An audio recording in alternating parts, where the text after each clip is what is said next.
असतात. जिम्मेदारी तुमची, तुम्ही नगरपालिकेची कर्मचारी आहेत. आम्हाला सांगितलं ना, ब्रह्मानी बोलत असली पद्धत आहे का ती फळ-फ्रूट गाड्या उडून हे करायची? करायची पद्धत पहा. बीड नगरपालिकेने ते फ्रूटचे गाडे कसे उचलून फेकलेले आहेत.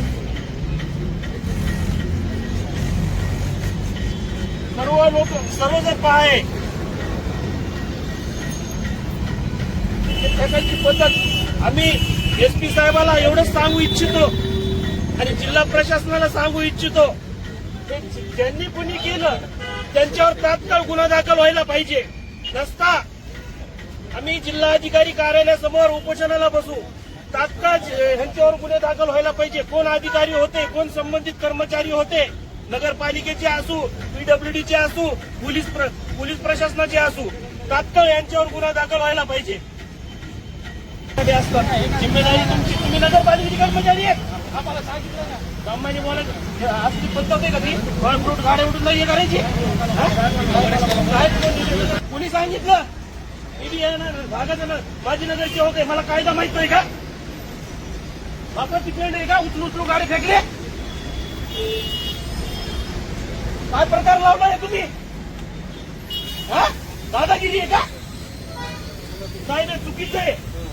हो साहेब, नोटीस नगरपालिकेने अगोदर नोटीस द्यावं लागते, नंतर अतिक्रमण काढावं लागतं. गोरगरीब लोक आहेत ना, रस्त्यावर जर आधी नोटीस द्यावं लागते साहेब. असं फेकून नसतं चालत. खूप वेळा सांगितलं, किती वेळेस तोंडी नसतं. हे तुमची आमची प्रॉपर्टी नाही. तोंडी सांगायला नगरपालिकेने नोटीस द्यावं लागते. ओरडू नका. सामाजिक कार्यकर्ता, काँग्रेस पक्षाचा जिल्हा उपाध्यक्ष, त्यांचं नुकसान कोण भरून देणार आहे? नुकसान कोण भरून देणार? त्यांना फुकट आलं का दिवस? नाही, त्यांना कोण देणार आहे नुकसान भरपाई? 7-12 नाही तर मग तुम्ही गाड्या उचलून नगरपालिकेत नेणार, असं फेकून देतात का? असं कसं फेकून दिलं? साहेब ते फुकटची वस्तू नाही. व्यक्तीने कोणी फेकले नाही, वेगळ्या व्यक्तीने फेकले. चला बाकी चला.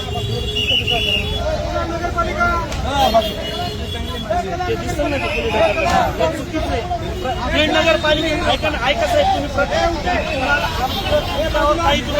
तुम्ही आमचे रक्षक आहात. नगरपालिकाचं काम एक दिवस अगोदर नोटीस द्यावी. तोंडी सांगणं नसतं.